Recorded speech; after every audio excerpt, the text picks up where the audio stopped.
Welcome to everyone. Okay, let's start today's class. Today I would like to say, as I told you earlier about WH word. जैसे कि मैंने आपको पहले WH words के बारे में बताया कि how we can use WH words. हम WH word को कैसे यूज कर सकते हैं. देखो WH word यूज करना हो आपको तो सिंपल तरीके से मैंने आपको दो तरीके बताए थे. If you want to make the question, यदि आप क्वेश्चन बनाना चाहते हैं तो दो तरीके से क्वेश्चन बना सकते हैं. एक में आप हेल्पिंग वर्ब के द्वारा और एक में आप WH वर्ड के द्वारा. जैसा कि मैंने आपको बताया कि हेल्पिंग वर्ब 24 होती है और WH वर्ड मुख्य 9 मान सकते हैं आप उन्हें. तो इस तरह हम अपनी कक्षा को आगे बढ़ाते हैं. और 24 हेल्पिंग वर्ब में मैंने आपको कहा था कि जैसे आपने कैन को उठा लिया, 24 हेल्पिंग वर्ब है जिसमें आपने कैन को उठाया, कैन को यूज किया. जैसे can you speak in English, क्या आप अंग्रेजी बोल सकते हैं. Can you speak in English, क्या आप अंग्रेजी बोल सकते हैं. तो क्या आप अंग्रेजी बोल सकते हैं, क्या आप अंग्रेजी बोल सकते हैं. ये बात मैंने कही. इसका आप जवाब यस और नो में जवाब देते हैं. यस और नो के अंदर yes I can speak in English, हाँ मैं अंग्रेजी बोल सकता हूँ. और no I can not speak in English, नहीं मैं अंग्रेजी नहीं बोल सकता हूँ. तो इस तरह हमने आसानी से जवाब दिया इस चीज़ का.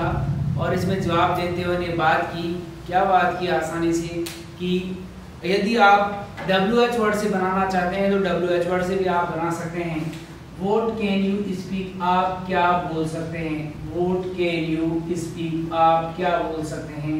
तो आप लिखेंगे I can speak in English. I can speak English, मैं अंग्रेजी बोल सकता हूँ. I can speak English. What can you speak? तो हमने आसानी से इस चीज को समझा. बहुत ही आसान भाषा है जो आप पढ़ रहे हैं.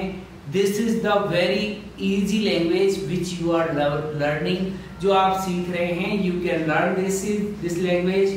You can use it, you can make it, you can learn it. It's very easy language. तो हमने आसानी से इस चीज के बारे में बात की और बात करते हुए हम आगे बढ़े. और WH वर्ड मैंने आपको नो WH वर्ड बताए मुख्य. नो WH वर्ड मुख्य क्या बताया देखो आपको. उसके अंदर मैंने आपको बताया what, where, which, when, why, who, whose, whom, how.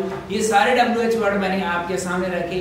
और इसी के साथ मैं कक्षा को जोड़ते हुए आपको आगे बढ़ाता हूँ और कहता हूँ कि कुछ वर्ड्स जैसे WH वर्ड के रूप में आप उन्हें रखते हैं और उनका क्या अर्थ आता है. देखते हैं हम क्या बात करते हैं. Please like, share and subscribe this channel more and more because you are with me, I am with you. Try to understand this and come with me. मैं आसानी से इस चीज के बारे में बात करता हूँ और आपको कहता हूँ You can learn this language. और मैंने आपको कहा, क्या कहा कि आसानी से it's very easy. WH word के बाद में हम जैसे हम लिखते हैं whatever. आपने अक्सर ऐसा सुना होगा. whatever मतलब होता है जो भी. जैसे मैं कहूँ whatever problem you have, जो भी समस्या आपकी है. whatever idea you have, जो भी विचार आपके पास हैं. whatever mentality you have, whatever thinking, whatever positivity, whatever negativity. तो आप आसानी से इसको यूज कर सकते हैं. बहुत आसान है. इसके अलावा जैसे मैंने आपको कहा whoever का मतलब भी होता है जो भी. जो भी मतलब किसी व्यक्ति के बारे में पूछा जाता है. जैसे whoever person, जो भी व्यक्ति. whoever is coming, whoever is not coming, whoever is playing, whoever is not playing.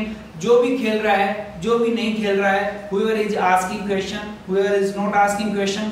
जो भी पर्सन पूछ रहा है, जो भी पर्सन नहीं पूछ रहा है. तो आप इस तरह इसको यूज कर सकते हैं. whoever, whatever, wherever. wherever मतलब होता है जहां भी. जहां भी आप रहें. wherever you live, जहां भी आप रहें. be happy, खुश रहें. wherever you go with happiness. जहां पर भी आप जाएं खुशी के साथ जाएं. इसी के बीच में आपके एक छोटा सा विचार आपके सामने रखता हूं. will you go according weather or time? आप मौसम के अनुसार चलेंगे या समय के अनुसार चलेंगे. you should go according to time. हमें मौसम के अनुसार नहीं चलना चाहिए, हमें समय के अनुसार चलना चाहिए. ज्यादातर विद्यार्थी, ज्यादातर लोग, mostly person, what they think that it's not good weather. आज अच्छा मौसम नहीं है. ये it's bad weather, आज बुरा मौसम है, हम ये काम नहीं करेंगे. we will not do this work. और वे इस काम को छोड़ देते हैं. they leave that work. It's not fine for them, ये उनके लिए ठीक नहीं है। यू शुड लर्न दैट, आपको सीखना चाहिए। You should go according to time, आपको समय के अनुसार चलना चाहिए। Time is the most important thing in our life. यदि आप समय के साथ चलेंगे, if you go according to time, then you can win the game of this life. You can add the wings to your dreams. आप अपने सपनों के पंख लगा सकते हैं, आप एक नया जीवन बना सकते हैं यदि आप समय का सही सदुपयोग करते हैं, समय के अनुसार चलते हैं। जिसने भी समय की कदर की, उसने समय ने भी उसकी कदर की। इसलिए don't waste your time and try to use your time in good way. एक अच्छे तरीके से अपने समय का सदुपयोग करें। Every minute, every moment, every second, every hour, every day, every night is important for you, so you should use that. आप उसको भली भांति उसका यूज करें और जीवन को अच्छा बनाएं। You should make your life great. Your life is everything for you. Life management is time management. Time management is life management. So try to take it seriously. इसे थोड़ा सा गंभीरता से लेंगे और जीवन को अच्छा बनाएंगे। Nobody is there that you can take it seriously. इस दुनिया में कोई ऐसी चीज नहीं जिसे आप सीरियसली लें। मैं कहता हूँ कि जीवन को थोड़ा सा आनंद के साथ, खुशी के साथ, आई मीन टू से सीरियसली तो है, लेकिन जीवन में थोड़ा सा हम उसको बनाए रखें, कामयाबी की तरफ बढ़ते रहें और जीवन को अच्छा बनाता रहें। It is the most important thing in our life. हमने बात की और इसी के साथ मैंने कहा कि go according to time, not weather. समय के अनुसार चलें, न कि मौसम के अनुसार, because weather will change according time to time, but time will not change. Your present depends on your future. If your future is great, then your life is great. So try to understand this. Your every moment is important and come with मी।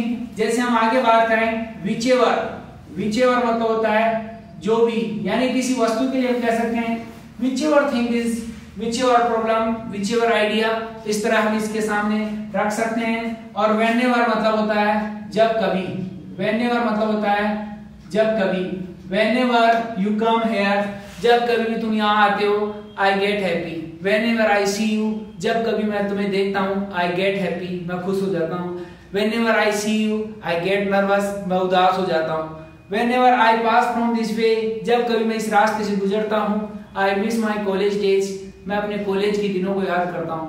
तो there is no problem, you can use this language, it's very easy. हमने आसानी से इस चीज के बारे में बात की और बात करते हुए पढ़ा whoever, whatever, whichever, whenever, however। however मतलब होता है, however मतलब जिस तरह भी, however you come out from problems, जिस तरह आप समस्याओं से बाहर आते हैं, it's a great thing for you. Problem will come in your life. वह व्यक्ति सक्सेसफुल नहीं कहलाता जिसके जीवन में कोई समस्या नहीं आती, वही व्यक्ति सक्सेसफुल होगा जिसके जीवन में समस्याएं हैं। यदि आपके जीवन में समस्याएं आएगी, it means you are getting success, इसका मतलब है कि आप सफलता प्राप्त कर रहे हैं। If you have no problem in your life, then you are not getting success. I mean to say whenever you will try to get your success, जब कभी भी आप अपनी सफलता प्राप्त करना चाहेंगे, तो you will face the problems, आपके सामने समस्याएं आएंगी और आपको लगेगा कि शायद मैं समस्याओं से जूझ रहा हूं, लेकिन कभी घबराना मत। डोंट गेट सिक, कभी दुखी मत होना। डोंट गेट नर्वस, कभी उदास मत होना। Try to achieve everything in your life, हमेशा खुशी के साथ आगे बढ़ना। जीवन है ये, समस्याएं तो आना स्वाभाविक है। Problems will come in your life. If problems are not there, what is the mean of the life? जीवन है कुछ ऐसा कि इसमें जितना हम आगे की ओर बढ़ते हैं, समस्याएं भी हमारी तरफ, चारों तरफ हमारे को घेर लेती है। Problems will come in your life and they will say that I will not go forward. समस्याएं कहेगी कि मैं तुम्हें आगे नहीं जाने दूंगा, आगे जाने नहीं दूंगी, लेकिन आप कहना कि चाहे कितनी लाखों समस्याएं आ जाएं, मैं आगे पीछे नहीं हटूंगा, मैं हमेशा आगे बढ़ूंगा और जीवन में कभी भी समस्याओं से नहीं घबराऊंगा। It is the most important thing in our life. ये हमारे जीवन की सबसे महत्वपूर्ण बात है। तो मैंने आपको आसानी से बात की, सारे WH वर्ड है, ये जो है ये सारे WH वर्ड आप इनको यूज करते हुए ऐसे बना सकते हैं।